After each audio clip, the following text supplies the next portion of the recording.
स्वागत है आपका हमारे यूट्यूब पेज चिंटू भैया पे। और अभी हम नेशनलिज्म इन इंडिया जो चैप्टर 2 है इतिहास का, उसका हम लोग कुछ मेन पॉइंट देख रहे हैं इस वीडियो में। और इस वीडियो को देख लेने के बाद आपका कम से कम 70 to 80% जो लॉन्ग क्वेश्चन जो है, लॉन्ग और शॉर्ट, ऑब्जेक्टिव तो नहीं कह सकते हैं, लेकिन 70 to 80% लॉन्ग और शॉर्ट क्वेश्चन कवर अप हो जाएंगे और आप आसानी से इस चैप्टर से आया क्वेश्चन तो आप लिख लीजिएगा। इसके लिए बस इसको एक बार देख ले वीडियो को अच्छे से, क्योंकि यह CBSE द्वारा जो सवाल का सैंपल जो है उसके बेसिस पे यह तैयार किया गया है। तो आइए चैप्टर को शुरू करते हैं। तो शुरू में पहला टॉपिक हमारा आता है, पहला टॉपिक है first world war and the खिलाफत मूवमेंट। ठीक है, तो सीधी सी बात है कि फर्स्ट वर्ल्ड वार में पहला पॉइंट है effect of the first world war. First world war का क्या इफेक्ट पड़ता है इंडिया पे, तो बड़ा सिंपल है, आप इसको दिमाग में रखिएगा। Prices of item increased. तो सबसे पहला जो चीज़ था, जो भी चीज़ें इंडिया में जो पहले से थी उनका प्राइस बड़ी तेज़ी से बढ़ रहा था। कारण था क्योंकि डिफेंस पे काफ़ी ज़्यादा खर्च जो है ब्रिटिश गवर्नमेंट द्वारा किया जा रहा था, और उसको कवर अप करने के लिए जो है वार में जो लोन लिया गया था अदर जगहों से, उसको कवर अप करने के लिए इन्होंने यहाँ पर टैक्स को इंक्रीज़ कर दिया। जो कस्टम ड्यूटीज़ जो है, अलग तरह का टैक्स वगैरह और भी एक्स्ट्रा चीज़ें थी, उनको भी इन्होंने बढ़ा दिया। ऊपर से रेवेन्यू, मतलब जो भी हम लोगों से वो ले सकते थे उसको उन्होंने बढ़ा चढ़ा कर लेना शुरू कर दिया। इतना तो ठीक था, और स्थिति इतना गड़बड़ हो गया कि 1913 से 1918 तक आते आते जो चीज़ें 1 रुपया में मिलती थी वो 2 रुपया में मिलने लगी। मतलब 100 रुपया की चीज़ 200 में, 200 का 400 में, चीज़ें क्या हो गई, डबल होने लगी। अब कॉमन पीपुल जो थे उनकी स्थिति बद से बदतर हो गया। उसके अलावा लोगों को जो आर्मी में नहीं जाना चाहते थे, उनको पता था कि अभी वार चल रहा है, जाएंगे तो मरेंगे ही मरेंगे, इसमें कन्फर्मेशन है, उनको फोर्सफुली रिक्रूट किया जा रहा था। गांव से लोगों को उठा के आर्मी में ज़बरदस्ती उनको डाला जा रहा था। तो चलिए इतना तो दिमाग में रखिएगा। उसके अलावा तरह तरह का समस्या, मौसम ख़राब हो जाना, बाढ़ आ जाना, भूखा आ जाना, सूखा आ जाना। कहने का मतलब होता है कि सुखाड़ वगैरह आ जाना, जैसे क्रॉप फेलियर हो गया। इंडिया के बहुत सारे पार्ट में क्रॉप फेलियर हो गया, तो ये तो वार देख के होते नहीं है, इनका सीजनल प्रॉब्लम था। फूड शॉर्टेज का समस्या अलग से चल रहा था। जब भी फूड शॉर्टेज होता है तरह तरह का फेमिनीज और एपिडेमिक, मतलब तरह तरह का इन्फ्लुएंजा वगैरह फैलते जा रहा था। 1921 तक आते आते 1213 मिलियन लोग जो है इंडिया में बीमारी से, फेमिनिन्स और एपिडेमिक्स के चलते मारे गए, मतलब महामारियों के चलते। तो ये चीज़ जो है क्रॉप फेलियर वाला, इसको अलग पॉइंट में डाल सकते हैं। लेकिन अगर इफेक्ट ऑफ वार पूछे, एग्जाम में आता ही आएगा, वो सवाल का सैंपल बनेगा तो मिल ही जाएगा, 3 या 5 नंबर में मिलेगा जब। तो इफेक्ट ऑफ वार में दिमाग में रखना है, इसमें कुछ पॉइंट्स है, बस उसको पॉइंट आउट करके आप आंसर इजली कर लोगे, कोई दिक्कत आपको नहीं होगा। ठीक है, उसके अलावा क्रॉप फेलियर वाला पॉइंट भी आप डाल सकते हो। आइडिया ऑफ सत्याग्रह में आते हैं। फर्स्ट वर्ल्ड वार के बाद वाला टॉपिक में वही मेन था, अब आइडिया ऑफ सत्याग्रह में आते हैं। ठीक है, महात्मा गांधी का मानना था, उनका सबसे ज़बरदस्त नोबेल मेथड था जिसको वो सत्याग्रह करके पुकारते थे, उनका सबसे ज़बरदस्त तरीका था किसी भी चीज़ को सॉर्ट आउट करने का। यह मेथड उनका यह बताता था कि अगर हमको ट्रू, किसी सच्चे कारण के लिए अगर किसी से डिमांड कर रहे हैं तो उससे हमको फाइट करने का, लड़ने का ज़रूरत नहीं है, कि नहीं, बिना फिजिकल फोर्स के भी हम क्या कर सकते हैं, सामने वाले को झुका सकते हैं, कि नहीं।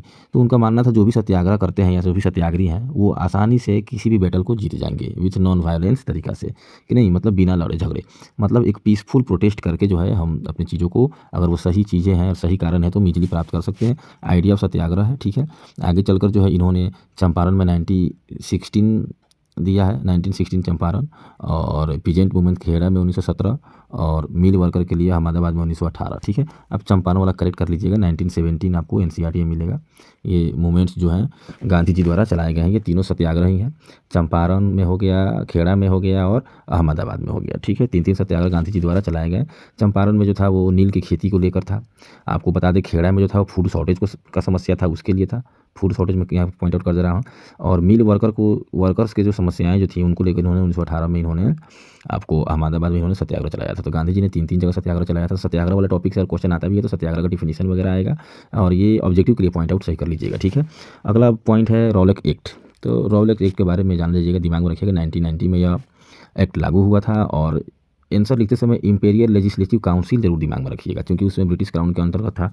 तो इंपीरियल लेजिस्लेटिव काउंसिल द्वारा 1919 में रॉलेट एक्ट इंडिया में लगाया गया था। और ये जो ऊपर जो 3 सत्याग्रह जो आप देख रहे हैं, यह सत्याग्रह जो थे ना, ये 3 सत्याग्रह थे ना, इस तरह का सत्याग्रह या इस तरह का पॉलिटिकल मूवमेंट जो है उसको रोकने के लिए ही, पॉलिटिकल एक्टिविटी को दबाने के लिए ही रॉलेट एक्ट लाया गया था। और इसका नियम था कि किसी पे भी on the basis of doubt हो गया तो आपको बिना ट्रायल कहीं आपको 2 साल के लिए जेल में आपको डाल दिया जाएगा। ठीक है, ताकि इससे यह नियम लाया गया ताकि लोगों में डर का एक माहौल बनाया जाए, जिसके चलते लोग जो है पॉलिटिकल एक्टिविटीज़ वगैरह से थोड़ा दूर रहेंगे। इसके विरोध में 6 अप्रैल 1919 को गांधी जी ने जो है पूरे इंडिया में जो है सत्याग्रह का इन्होंने रिक्वेस्ट किया कि जो भी इंडियन है जहाँ भी हैं वो वहीं से इसका विरोध करे। लेकिन चूंकि सत्याग्रह वाले तरीका से करना था तो पीसफुल तरीका से करना था। ठीक है, अब लोग जो हैं हर जगह से गांधी जी को सपोर्ट मिलने लगा, शॉप्स वगैरह सब कुछ बंद किए, लोग विरोध में बंद करने लगे कि नहीं, रेलवे वर्कर्स वगैरह थे वो स्ट्राइक पर चले गए। अब ब्रिटिश गवर्नमेंट ने डिसाइड किया कि जैसे भी हो इसको क्या करना होगा, इसको इस मूवमेंट को रोकना होगा।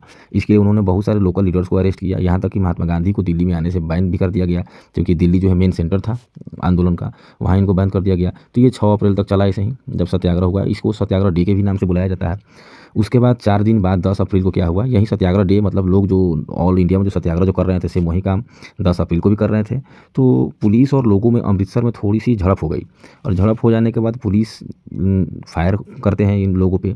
अब क्या होता है, भीड़ जो है थोड़ा इससे प्रोवोक हो गया। जब क्राउड प्रोवोक हो जाता है तो वहाँ स्थिति जो है अनकंट्रोल हो जाती है, और अमृतसर में क्या करना पड़ता है, मार्शियल लॉ लगाना पड़ता है, और उसका जो है हेड जो है कमांड दे दिया गया जनरल डायर को। ठीक है, अब लोगों को यह जानकारी नहीं थी कि भाई, बहुत सारे लोगों को 10 तारीख को ही मार्शियल लॉ लगता है, तो बहुत सारे लोगों को नॉलेज नहीं था अमृतसर का कि मार्शियल लॉ लग गया है। और इस चीज़ से अनजान लोग जो हैं, ये 13 अप्रैल 1919 को जालियांवाला बाग में लोग इकट्ठा हुए थे। ठीक है, जालियांवाला बाग मजारे भी नहीं बोल सकते हैं, क्योंकि अभी पढ़ लेते हैं फिर बताएंगे।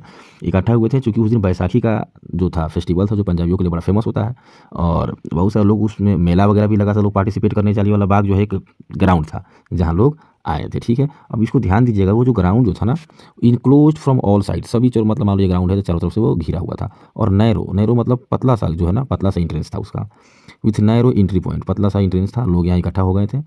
अब जनरल डायर को जैसे ही यह पता चलता है कि लोग इकट्ठा हुए हैं, जबकि मार्शियल लॉ लगा हुआ था, वो अपने आता है सैनिकों के साथ, और उन लोगों को बिना वार्निंग दिए हुए है एग्जिट पॉइंट को क्या करता है, वो कवर अप करता है और लोगों पे फायरिंग करवाता है, जिससे 100 ऑफ पीपुल्स जो है, लोगों का डेटा दिमाग में रखिएगा, 100 ऑफ पीपुल है, थाउजेंड्स नहीं लिख दीजिएगा, उस इंसिडेंट में मारे जाते हैं। ठीक है, अब यह घटना जैसे घटता है, उसके बाद से क्या होता है, ऑल इंडिया में जो है, ऑल इंडिया नहीं बोल सकते हैं, पॉइंट आउट रखिएगा, नॉर्थ इंडिया में इसका ज़बरदस्त विरोध होता है, क्योंकि लोगों का मानना था कि यहाँ पे गवर्नमेंट से क्या हो गई, ये गलती हो गई, क्योंकि बहुत सारे लोगों को तो अवेयरनेस भी नहीं था कि आपको मार्शियल लॉ लगाया गया है। ठीक है, तो आप जालियांवाला बाग या जालियांवाला बाग, रॉलेट एक्ट वगैरह में ये पॉइंट दिमाग में रखिएगा कब हुआ था। ठीक है, अब आते हैं खिलाफत मूवमेंट, ये भी एक बढ़िया टॉपिक है।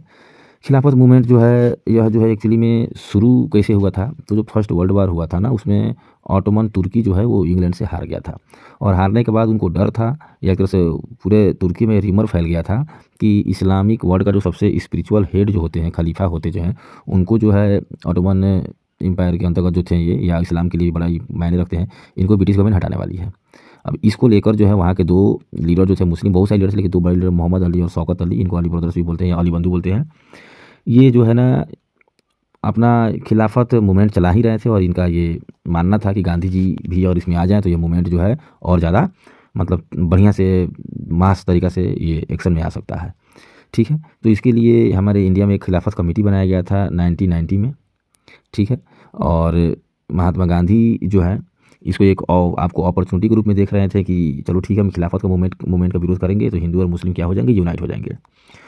और फाइनली जो है कलकत्ता में कांग्रेस का सेशन होता है 1920 में। ठीक है, और यहाँ पास किया गया कि हम लोग नॉन कॉपरेशन मूवमेंट चलाएंगे। कौन सा मूवमेंट चलाएंगे, मूवमेंट तो हम चलाएंगे नॉन कॉपरेशन, लेकिन उसका एम क्या रहेगा कि जो खिलाफत मूवमेंट जो चल रहा है तुर्की में, हम उसके सपोर्ट के लिए मूवमेंट चला रहे हैं। और उसके अलावा एक और डिमांड उसमें ऐड कर दिया गया, स्वराज। दिमाग में इस बात को रखना है। कलकत्ता सेशन 1920 में हुआ था, वहाँ यह डिसाइड किया गया कि हम जो है नॉन कॉपरेशन मूवमेंट चलाएंगे खिलाफत के सपोर्ट में और स्वराज के सपोर्ट में। स्वराज का मतलब होता है सेल्फ रूल। कभी कभी ऑब्जेक्टिव में ये क्वेश्चन आ जाता है। ठीक है, अदरवाइज खिलाफत मूवमेंट के बारे में पूछे तो आप इस पॉइंट को दिमाग में रखिएगा कि तुर्की में क्या क्या हुआ, और वहाँ पर मोहम्मद अली, शौकत अली विरोध कर रहे थे, और साथ में गांधी जी का भी साथ उनको मिल गया। ठीक है, गांधी जी ने क्यों साथ दिया, तो हिंदू मुस्लिम को यूनाइट करने का उनके पास मौका था, क्योंकि हिंदू और मुस्लिम जो यूनाइट होकर कोई मूवमेंट ठीक से करते नहीं थे, इन दोनों में रिलीजियस टेंशन हमेशा बने होते थे। अब हम आते हैं, अगला टॉपिक है non cooperation movement. Non cooperation movement में लोगों ने पार्टिसिपेट क्यों किया, या नॉन कॉपरेशन मूवमेंट ज़रूरी क्यों था, इसको जानने के लिए सबसे पहले गांधी जी का एक बुक था हिंद स्वराज, उसके बारे में जानते हैं, जो 1999 में पब्लिश हुआ था। इसमें उन्होंने यह बड़ा क्लियर लिखा हुआ था कि ब्रिटिश गवर्नमेंट यहाँ पर रूल तभी कर पा रहा है जब तक इंडियंस उसको समहाउ किसी न किसी तरह कॉपरेट कर रहे हैं। अगर हम कॉपरेशन करना छोड़ दें, रिफ्यूज टू कॉपरेट, तो British rule in India would collapse. India में ब्रिटिश रूल ज़्यादा दिन तक नहीं टिक पाएगा, 1 साल के अंदर में ही उनको जाना पड़ जाएगा, और हम जो है स्वराज को फाइनली प्राप्त कर लेंगे, मतलब हमारा खुद का शासन हो जाएगा, किसी कंट्री में हम नहीं रहेंगे। नहीं, तो गांधी जी का यह मानना था कि इंडियंस लोग जो हैं उनको कॉपरेट करना, ब्रिटिश को छोड़े। अगर हम लोग कॉपरेट करना छोड़ देंगे तो उनके पास जाने के अलावा यहाँ से कोई और रास्ता बचेगा ही नहीं। ठीक है, तो नॉन कॉपरेशन मूवमेंट जो चला, जो कि 1920 कलकत्ता सेशन से ही शुरू हुआ था, तो ये आंशिक रूप से शुरू हुआ था। नॉन कोऑपरेशन मूवमेंट जब शुरू होता है तो क्या होता है, लोग उसको विरोध कैसे करते हैं, तो लोग जो है ब्रिटिश गवर्नमेंट को कोऑपरेट करना बंद कर देते हैं। जैसे कि ब्रिटिश गवर्नमेंट ने जी बड़े बड़े जो उसमें के राइटर्स वगैरह थे या सोशल रिफॉर्मर्स थे, उनको जो टाइटल्स वगैरह ब्रिटिश गवर्नमेंट द्वारा जो दिया गया था, लोग उसका सरेंडर करने के बाद लोगों ने उसको रिटर्न करना शुरू कर दिया। ब्रिटिश गवर्नमेंट में सिविल सर्विस हो गया, आर्मी पुलिस हो गया, कोर्ट हो गया, लेजिस्लेचर हो गया, स्कूल्स हो गया, जो भी चीज़ें थे लोग उसका बाइकआउट करना शुरू कर दिए। सबसे पहला चीज़ फॉरेन गुड्स, विदेशी कपड़ों का लोग बाइकआउट करना शुरू कर दिए। और क्या हुआ कि यही नॉन कोऑपरेशन मूवमेंट जो हुआ ना, जो लॉन्च हुआ था, ये आगे चल के जो है ना सिविल डिसोबीडियंस कैंपेन में भी बड़ा हेल्पफुल रहा है। सिविल डिसोबीडियंस कैंपेन के बारे में हम लोग आगे पढ़ेंगे, ठीक है। तो जो मूवमेंट्स वगैरह हुए थे नॉन कोऑपरेशन, उसमें बहुत सोसाइटी के लोगों ने पार्टिसिपेट किया था, ठीक है। तो याद रखेंगे कि नॉन कोऑपरेशन खिलाफत मूवमेंट जो है जनवरी 1921 से शुरू हुआ। 1920 में यह कांग्रेस के कलकत्ता सेशन में जो है यह पास हुआ था, ठीक है, लेकिन स्टार्टअप 1921 से ही हुआ था। इसमें हर सेक्शन के लोगों ने पार्टिसिपेट किया था, लेकिन ये जानना जरूरी है कि क्या वो सभी स्वराज के लिए पार्टिसिपेट कर रहे थे या फिर उनका अलग अपना मीनिंग था कि नहीं। जैसे अब हम एग्जांपल एक अवध का ले लेते हैं। अवध में पीजेंट मूवमेंट चल रहा था। पीजेंट मूवमेंट मतलब किसानों का मूवमेंट चल रहा था, जिस समय पूरे इंडिया में नॉन कोऑपरेशन मूवमेंट चल रहा था उसी समय। तो पीजेंट्स लोगों का जो सोच जो था वो स्वराज को लेकर वो नहीं था। वो इसलिए पार्टिसिपेट कर रहे थे क्योंकि उनसे जो हाई रेंट्स वगैरह लिए जाते थे, टैक्स वगैरह जो तालुकदार या लैंड लॉर्ड्स द्वारा, बड़े जमींदार द्वारा जो लिए जाते थे, वो चाहते थे उसमें क्या हो, रिडक्शन हो, थोड़ा कमी हो। मतलब हम टैक्स तो देंगे लेकिन थोड़ा ज़्यादा हो रहा है, जो फर्स्ट वर्ल्ड वार के बाद से जो स्थिति बनी थी उसको कम करने के लिए, ठीक है। तो पीजेंट मूवमेंट अवध में चल रहा था, उसके लीडर बाबा रामचंद्र थे, ठीक है, जो कि खुद एक इंडेंचर लेबर के रूप में काम कर चुके थे। तो अवध में पीजेंट मूवमेंट, बाबा रामचंद्र दिमाग में रखिएगा। अब ट्राइबल मूवमेंट्स के बारे में आते हैं। ये सभी मूवमेंट्स नॉन कोऑपरेशन के टाइम पे चल रही थी। ट्राइबल मूवमेंट्स के बारे में देखा जाए तो ट्राइबल्स लोगों का तो जीवन ही जंगल में होता है। ब्रिटिश गवर्नमेंट के आने के बाद कुछ ऐसा सिस्टम रिजर्व फॉरेस्ट वगैरह, फॉरेस्ट लॉ वगैरह लग गया था, जिनके चलते उनको फॉरेस्ट में इंटर करना, अपने कैटल्स को चराना, ये अलाउ उनको नहीं था। वहाँ से ना फ्रूट्स लेके आ सकते थे, ना लकड़ी लेके आ सकते थे। ऐसे में वो जीते जी मरने को मजबूर थे। तो उन्होंने सोचा मरने से बढ़िया है ब्रिटिश गवर्नमेंट का विरोध करें और हम अपना क्या लें, अधिकार लें। और महात्मा गांधी का जो स्वराज का आइडिया था उसको इन्होंने अडॉप्ट किया और इन्होंने क्या किया कि आपको ब्रिटिश गवर्नमेंट का विरोध करना शुरू कर दिया कि नहीं। दिया हुआ many rebels from the tribals area become violent, वो उग्र रूप धारण कर लिए। Often carried guerrilla warfare against British. Guerrilla warfare मतलब छुप के वार करना, ब्रिटिश अधिकारियों पर छुप के वार करते थे उनको। या गोडम रिबेल्स भी था, आप एनसीईआरटी बुक पर नहीं भी देखें तो दिमाग में रखिएगा। और अलूरी सीताराम राजू जो थे इनके लीडर थे, दिमाग में रखिएगा, अलूरी सीताराम राजू, ठीक है। 1920 में ब्रिटिश गवर्नमेंट द्वारा पकड़े जाते हैं और ये उनके बाद इनको मार दिया जाता है, ठीक है। जैसे कि अवध में बाबा रामचंद्र हैं, वैसे ही ट्राइबल पीजेंट्स में अलूरी सीताराम राजू है, दिमाग में रखिएगा। अब प्लांटेशन वर्करों का देखा जाए तो जब नॉन कोऑपरेशन मूवमेंट चल रहा था तो प्लांटेशन के वर्करों के लिए स्वराज का क्या मतलब था। प्लांटेशन वर्करों को परमिशन नहीं था अपने टी गार्डन्स वगैरह को छोड़ के बाहर जाने का, क्योंकि इंडियन इमिग्रेशन एक्ट 1859 पर लागू होता है। ये नियम क्या कहता है कि बिना परमिशन के आप बाहर नहीं जा सकते हैं। जब उन्होंने नॉन कोऑपरेशन मूवमेंट के बारे में सुना कि ये चारों तरफ इंडिया में चल रहा है, तो उनको लगा कि अब हमारा इंडिया आज़ाद हो रहा है, तो उन्होंने भी नॉन कोऑपरेशन वाले मूवमेंट के कंसेप्ट को इन्होंने भी अपनाना शुरू किया कि हम जो है कोऑपरेट नहीं करेंगे, ठीक है। और ये प्लांटेशन से बाहर निकल आते हैं और अपने घर की तरफ निकल जाते हैं। लेकिन चूंकि हर जगह स्ट्राइक चल रहा था तो हर जाने का साधन जो था वो बंद था, तो ये ब्रिटिश पुलिस द्वारा पकड़ लिए जाते हैं और इनको पीटा जाता है। बस इतना ही दिया हुआ है, इसके आगे आपको बुक में भी नहीं है, तो बस इसके आगे आपको सोचना भी नहीं है, इतना ही दिमाग में रखना है। जो प्लांटेशन वर्करों ने भी विरोध किया, ठीक है, वो उन्होंने भी कोऑपरेट नहीं किया, लेकिन फाइनली बाद में वो पकड़े जाते हैं और उनका जो पहले वाला हाल था वही हाल उससे बुरा भी हो गया होगा। तो नॉन कोऑपरेशन का तो कहानी खत्म हुआ। अब हम थोड़ा सिविल डिसोबीडियंस के बारे में देखते हैं। सिविल देखिए, इस वीडियो में दिमाग में रखिएगा, टर्म बाई टर्म दिमाग में रखिएगा कि नॉन कोऑपरेशन में क्या पॉइंट है, आपको रॉलिक एक्ट में क्या पॉइंट है कि नहीं। ये टर्म बाई टर्म दिमाग में रखिएगा, एग्जाम वगैरह में लिखने के लिए सही है क्वेश्चन वगैरह। अब सिविल डिसोबीडियंस मूवमेंट को जानने से पहले साइमन कमीशन के बारे में जान लेते हैं। यह जो है सर जॉन साइमन के लीडरशिप में एक British government constitute statutory commission, एक कमीशन मतलब एक कुछ लोगों का ग्रुप बना के इंडिया भेजा गया था। उनका यह काम था देखना कि इंडिया में जो कॉन्स्टिट्यूशनल मतलब तरीका से काम हो रहा है कि नहीं, ब्रिटिश गवर्नमेंट नियमानुसार काम कर रही है कि नहीं, और सही से नहीं कर रही है, और कॉन्स्टिट्यूशन में और कुछ गड़बड़ी है तो उसमें कुछ चेंजेज करने का सजेशन लेकर आएंगे कि क्या कहाँ गड़बड़ी है। क्योंकि इस मेंबर में जितने भी लोग थे इस कमीशन में सभी के सभी ब्रिटिश थे, इसीलिए इंडियन लीडर्स ने इसका अपोज किया कि यह जो साइमन कमीशन जो है, चूँकि इसके सभी मेंबर इंडियंस, इसके सभी मेंबर ब्रिटिश है, इंडियंस इसमें कोई है नहीं, तो इन्हें क्या पता है कि इसमें क्या चेंज करना है क्या चेंज नहीं करना। चूँकि इंडियंस पे कौन सा रूल लगेगा, हमें कैसे रहना है, ये तो हम डिसाइड करेंगे। साइमन कमीशन 1928 में इंडिया में आता है और इसके आते ही गो बैक साइमन कर के स्लोगन के साथ ही इसका विरोध शुरू हो जाता है। सबसे ज़बरदस्त बात था कि इसमें जितने भी पार्टी थे, हिंदू मुस्लिम सभी लोगों ने मिलकर इसका विरोध किया। और इसी के साथ साइमन कमीशन जो है हमारा इंडिया में आने से पहले ही क्या होता है, कहानी उसका खत्म हो जाता है 1929 में। उसके बाद जो है इरविन जो है, लॉर्ड इरविन, इन्होंने अनाउंस किया कि इंडिया को हम डोमिनियन स्टेटस दे देंगे। मतलब एक कहने का मतलब आंशिक रूप से पार्शियल इंडिपेंडेंस हम दे देंगे कि ना, बट इंडिया बट इस टाइमिंग वाज नॉट स्पेसिफाइड। इन्होंने 1921 में तो यह बोल दिया, लेकिन ये कब करेंगे इसको इन्होंने फिक्स कोई डेट नहीं बताया कि ना। और इन्होंने इसके लिए राउंड टेबल कॉन्फ्रेंस का भी आपको ऑफ़र दिया कि वहाँ हम बैठ कर आराम से डिस्कस करेंगे कि इंडिया का फ्यूचर में कॉन्स्टिट्यूशन कैसा होना चाहिए, ठीक है। तो साइमन कमीशन वाले कहानी में यह चीज़ दिमाग में रखना है। अब हम आते हैं सॉल्ट मार्च को लेकर। सॉल्ट मार्च को लेकर आते हैं और इसी सॉल्ट मार्च के बाद ही सिविल डिसोबीडियंस मूवमेंट शुरू होता है, ठीक है। तो सॉल्ट मार्च तक पहुंचने से पहले इस पॉइंट को देखना जरूरी है। साइमन कमीशन आता है, कॉन्स्टिट्यूशन में सुधार के लिए इंडियंस विरोध करते हैं, और उसके बाद राउंड टेबल कॉन्फ्रेंस के लिए 1921 में इरविन द्वारा ऑफर दिया जाता है, चलिए ठीक है, और साइमन कमीशन के हिसाब से आप नहीं चलिएगा तो हम लोग आप ही के साथ मिलकर डिस्कस कर लेते हैं फ्यूचर का कॉन्स्टिट्यूशन कैसा होगा कि नहीं। तो अब आगे आते हैं सॉल्ट मार्च पे। महात्मा गांधी जी का मानना था कि साल्ट को एक पावरफुल वेपन के रूप में हम लोग यूज कर सकते हैं किसी मोमेंट में, क्योंकि ये सभी लोगों द्वारा यूज किया जाता है कि नहीं। और abolition of the salt tax was among many demands which we are raised by Gandhi ji through a letter to viceroy Irwin.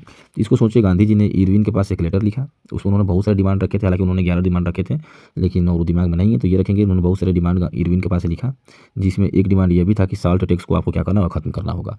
Salt tax कहने का मतलब सॉल्ट बनाने का राइट सिर्फ ब्रिटिश गवर्नमेंट को था, इसके अलावा किसी को नहीं था कि नहीं। गांधी जी ने इरविन को एक पत्र लिखते समय अल्टीमेटम भी दिया था कि अगर आप मेरी डिमांड को पूरा नहीं करते हैं तो हम डांडी मार्च शुरू करेंगे। डांडी मार्च, और इरविन द्वारा इनके बात को नहीं मानने के बाद यह डांडी मार्च शुरू भी करते हैं 12 मार्च 1930 को। 78 वॉलंटियर सपोर्टर्स को लेके 24 दिन तक चलते हैं और 240 माइल्स का डिस्टेंस कवर करते हैं अपने साबरमती आश्रम से गुजरात के कोस्टल टाउन दांडी तक, ठीक है। रास्ते में बहुत लोगों ने इनको ज्वाइन भी किया। तो 12 मार्च 1930 से लेकर 6 अप्रैल 1930 तक ये पहुंच जाते हैं, और वो क्या करते हैं, सी वाटर को बॉयल करके खुद से ये सॉल्ट बनाते हैं। और इसी के साथ सॉल्ट लॉ जो है ब्रिटिश गवर्नमेंट द्वारा जो बनाया गया था, या उनका सॉल्ट पे जो मोनोपोली था वो पूरी तरह से खत्म हो जाता है, ठीक है। और सॉल्ट मार्च के बाद ही जो लोग जो है मूवमेंट करना या प्रोटेस्ट करना शुरू करते हैं वो सिविल डिसोबीडियंस मूवमेंट कहलाता है। बहुत सारे लोग क्या हो गया, सब लोग सॉल्ट लॉ को ब्रेक करना शुरू हो गया कर दिए, और कंट्री के डिफरेंट पार्ट्स में लोग खुद से सॉल्ट बनाना इन्होंने शुरू कर दिया, ठीक है। फिर से और लोग फॉरेन क्लॉथ वगैरह को बाइकआउट करने लगे। पीजेंट्स रिफ्यूज टू पे रेवेन्यू, पीजेंट्स लोगों ने रिव्यू टैक्स देने से मना कर दिया। गाँव में काम करने वाले लोग जो थे, जो ब्रिटिश के अंदर में थे, उन्होंने रिजाइन कर दिया।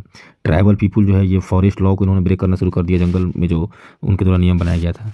फिर से चीज़ें जो है अब ब्रिटिश गवर्नमेंट के विरोध में आने लगी, यही सिविल डिसोबीडियंस मूवमेंट है, ठीक है। तो इसमें ब्रिटिश गवर्नमेंट का रिस्पॉन्स क्या होता है, तो ब्रिटिश गवर्नमेंट ने भी डिसाइड कर लिया था कि जो भी हो हम इस मूवमेंट को दबा देंगे, ठीक है।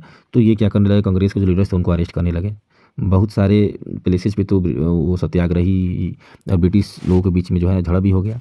ये सब देख के गांधी जी ने सोचा कि इस मूवमेंट को क्या कर दिया जाए, बंद कर दिया जाए, क्योंकि इसके पीछे बहुत सारा कारण था।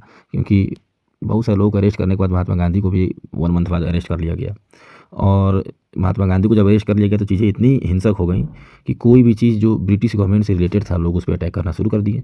जैसे कि पुलिस पोस्ट हो गया, म्यूनसिपल बिल्डिंग्स वगैरह हो गया, कोर्ट हो गया, रेलवे स्टेशन हो गया। और गवर्नमेंट भी बहुत ज़बरदस्त तरीक़े से रिस्पॉन्स कर रही थी, मतलब लोगों के साथ बुरा बर्ताव कर रही थी। यहाँ तक कि बच्चे और औरतों को भी नहीं छोड़ा जा रहा था। लगभग 1 लाख से अधिक लोगों को उठाकर जेल में डाल दिया गया था।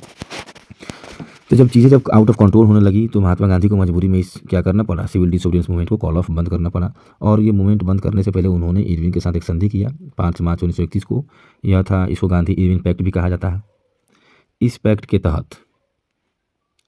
तहत गांधी जी ने यह पहले एग्रीमेंट कराया कि हम राउंड टेबल कॉन्फ्रेंस के लिए लंदन तभी जाएंगे जब हमारे जितने भी कैदी लोगों को पकड़ कर जो जेल में डाला गया है उनको पहले छोड़ा जाए, पॉलिटिकल प्रिजनर्स। और इरविन द्वारा यह मांग एक्सेप्ट कर लिया जाता है। उसके बाद इन्होंने इस मूवमेंट को बंद किया, ये नहीं कि पहले ही बंद कर दिया गया, ठीक है। उसके बाद गांधी जी लंदन जाते हैं 1931 में राउंड टेबल कॉन्फ्रेंस के लिए। वहाँ से वो आते हैं, नेगोशिएशंस ब्रोक डाउन, इनके बातों को नहीं माना गया। जब वो यहाँ से रिटर्न आते हैं तो और डिसअपॉइंटेड थे बेचारे। ऊपर से देखते हैं कि जब इंडिया में आते हैं तो जितने भी लीडर्स थे वो अभी तक जेल में ही थे, मतलब छोड़ा नहीं गया था। कांग्रेस को इलीगल घोषित कर दिया गया है और बहुत जगह मीटिंग्स वगैरह पे रोक लगा दिया गया है। महात्मा गांधी जी ने इस चीज़ को देखकर उनको बड़ा बुरा लगता है और वो फिर दोबारा से क्या करते हैं, सिविल डिसोबीडियंस मूवमेंट को लॉन्च करते हैं। लेकिन इस बार यह मूवमेंट उतना ज़बरदस्त मोमेंटम में नहीं चल पाया जैसा कि पहले चला और 1934 में यह मूवमेंट जो है अपना मोमेंटम खो गया। मतलब कह सकते हैं कि 1934 के बाद यह मूवमेंट बंद हो गया। अब चूंकि नॉन कॉपरेशन में जैसे लोगों ने पार्टिसिपेट किया था, वैसे ही सिविल डिसोबीडियंस में भी लोगों ने पार्टिसिपेट किया था। और इनका क्या पॉइंट ऑफ व्यू था यहाँ देखते हैं, फार्मर्स के बारे में देखते हैं। तो फार्मर्स के लिए स्वराज का एक ही मतलब था कि उनके ऊपर जो उनसे ज़बरदस्ती वसूली जो की जाती थी ना, वो उसका विरोध कर रहे थे कि नहीं। और जब महात्मा गांधी 1931 में जब इन्होंने नॉन कॉपरेशन मूवमेंट को या सिविल डिसोबीडियंस मूवमेंट को सिविल डिसोबीडियंस को जब इन्होंने बंद किया, तो उसमें फार्मर्स लोग बड़े डिसअपॉइंटेड हो गए क्योंकि इनका जो डिमांड जो था वो पूरा नहीं हुआ था। इसीलिए ये जब रीलॉन्च 1932 में महात्मा गांधी जी द्वारा जब किया गया था सिविल डिसोबीडियंस मूवमेंट, तो उसमें ये लोग जो हैं इन्होंने पार्टिसिपेशन में से दूसरी बार इन्होंने रोल प्ले नहीं किया या इन्होंने भाग नहीं लिया क्योंकि ये नाराज़ थे गांधी जी से, क्योंकि इनका कोई भी डिमांड पूरा नहीं हुआ था। फार्मर्स लोग रेडिकल्स मूवमेंट्स को भी ज्वाइन करते थे, मतलब जो विद्रोही लोग थे उनके साथ भी ये रहते थे क्योंकि ये चाहते थे कि इनका जो है जो टैक्स वगैरह इनसे वसूला जा रहा है उस पर कुछ नेगोशिएशंस हो, जैसे कि बड़े बड़े लैंडलॉर्ड्स हो गए कि नहीं इन लोगों से। और महात्मा गांधी चाह के भी कुछ नहीं कर पाते थे क्योंकि बड़े बड़े लैंडलॉर्ड्स जो थे ये उस समय कांग्रेस को सपोर्ट कर रहे थे। तो अगर कांग्रेस जो है अगर इन फार्मर्स का साथ देती तो इनसे संबंध खराब होता। इसी उलझन में जो है ना वो पीजेंट्स लोगों का डिमांड पूरा हो नहीं पाता था और इसीलिए पीजेंट्स और कांग्रेस के बीच का रिश्ता भी सही नहीं था और ये मूवमेंट्स वगैरह में पार्टिसिपेट करने से थोड़ा बचने लगे। बिजनेसमैन के बारे में देखा जाए तो ब्रिटिश गवर्नमेंट द्वारा इंडियन बिजनेसमैन पे या इंडियन इंडस्ट्रीज़ पे बहुत सारे इन्होंने क्या करके रखा हुआ था, रिस्ट्रिक्शंस वगैरह लगा के रखा हुआ था। इंडियन बिजनेसमैन को ये एक तरह से डिस्करेज करते थे। इनके ऊपर तरह तरह के रिस्ट्रिक्शंस थे, क्या आपको बेचना है क्या नहीं बेचना है, कितना क्वांटिटी क्वालिटी, ये सभी चीज़ों पे तरह तरह का प्रॉब्लम्स इनको झेलना पड़ता था। कुल मिलाकर बिजनेसमैनों की स्थिति सही नहीं था ब्रिटिश रूल में। तो ये चाहते थे कि एक ऐसा इन्वायरमेंट तैयार हो जिसमें ये क्या कर सके, अपने बिजनेस को ये आगे बढ़ा सके तेज़ी से कि नहीं। और फर्स्ट वर्ल्ड वार के दौरान जो है जब लोगों ने जब विरोध किया था तो इनको जो है थोड़ा बहुत फ़ायदा हुआ था कि नहीं। तो इस चीज़ को लेकर जो है ना जो बिजनेसमैन जो है इन्होंने पार्टिसिपेट किया था कि समहाउ ब्रिटिश गवर्नमेंट का प्रभाव इंडिया से खत्म हो जाए और हम लोगों का इंडस्ट्री ग्रो कर जाए। अब इसमें ये चीज़ यही मेन बात दिमाग में रखिएगा और ये फुल फॉर्म याद रखिएगा। Indian industrial and commerce Congress जो है 1920 में बना था। Chamber of commerce and industry federation of the Indian chamber of commerce and industry FICCI ये 1927 में बना था। ये जितने भी ग्रुप्स या चैम्बर्स वगैरह बन रहे थे सबका एक ही मोटो था जो कैसे भी करके जो है जो ये ब्रिटिश गवर्नमेंट द्वारा जो रिस्ट्रिक्शन जो लगाया गया है उससे हम लोग छुटकारा पा लें। और इसमें मूवमेंट जो है वो अच्छा एक माध्यम था इनके लिए जो गांधी जी द्वारा जो चलाया जा रहा था। इंडस्ट्रियल वर्कर के बारे में देखा जाए तो इंडस्ट्रियल वर्कर का भी मूवमेंट में वही हाल था। बड़े बड़े जो बिजनेसमैन थे या इंडस्ट्रियलिस्ट थे वो भी कांग्रेस को उस समय सपोर्ट करते थे, एक कहा रहे तो फाइनेंस करते थे। तो कांग्रेस इनसे भी अपना संबंध खराब नहीं कर सकती थी, इसलिए वर्कर्स लोग भी ज़्यादा पार्टिसिपेट वगैरह नहीं किया इन्होंने सिविल डिसोबीडियंस मूवमेंट में क्योंकि इनका भी डिमांड जो है वो पूरा कंप्लीट नहीं होता था। अलग एक चीज़ दिमाग में रखिएगा कि नागपुर के वर्कर ने सपोर्ट किया हुआ था सिविल डिसोबीडियंस मूवमेंट को, अदरवाइज इसके अलावा कहीं के भी वर्कर्स ने सपोर्ट नहीं किया था। कारण सीधा है, जो पीजेंट्स का था वहीं वर्कर का भी है। पीजेंट्स में रिच लैंड लॉर्ड्स का प्रॉब्लम था, उनसे संबंध खराब नहीं किया जा सकता था और इंडस्ट्रियलिस्ट से भी नहीं किया जा सकता था क्योंकि उस समय का स्थिति कुछ ऐसा था कि इन्हीं के दम पे जो है पोलिटिकल पार्टियाँ चलती थी। वुमेन पार्टिसिपेशन के बारे में देखा जाए तो सीधी सी बात है कि सिविल डिसोबीडियंस मूवमेंट जो चला था उसमें महिलाओं ने लार्ज नंबर से पार्टिसिपेट किया था। हालांकि ये अलग बात है कि बहुत सारी महिलाएं जो थी वो हाई कास्ट फैमिली से थी और शहर से बिलोंग करती थी, लेकिन रिच पीजेंट्स के साथ साथ पुअर पीजेंट्स सभी लोगों ने क्या किया था, इस मूवमेंट में पार्टिसिपेट किया था। और इस मूवमेंट से पहले जो है कांग्रेस का जो था वो महिलाओं को लेकर एक स्पष्ट अपना स्टैंड नहीं था। कांग्रेस जो है महिलाओं को लेकर जो है पार्टिसिपेशन मूवमेंट वगैरह में थोड़ा उतना तत्पर नहीं था इससे पहले, लेकिन सिविल डिसोबीडियंस मूवमेंट्स के बाद ये चीज़ें बदलनी शुरू हो गई। तो उम्मीद करेंगे कि वीडियो आपको अच्छा लगा होगा और एक बार इस टॉपिक को दिमाग में ऐसे रख के पढ़ना है कि हर एक टॉपिक का मेन पॉइंट क्या है या पॉइंट ऑफ व्यू क्या है। इससे लॉन्ग और शॉर्ट क्वेश्चन इस चैप्टर के सभी हो जाएंगे, समझे। ऑब्जेक्टिव के लिए अलग से वीडियो भी डाल दिया जाएगा, टेंशन नहीं लेना है। इसको अच्छे से पढ़िए, एक नज़र देख लीजिए ताकि इस चैप्टर से लॉन्ग या शॉर्ट नहीं छूटे। और वीडियो अच्छा लगे तो सपोर्ट कीजिए, शेयर कीजिए।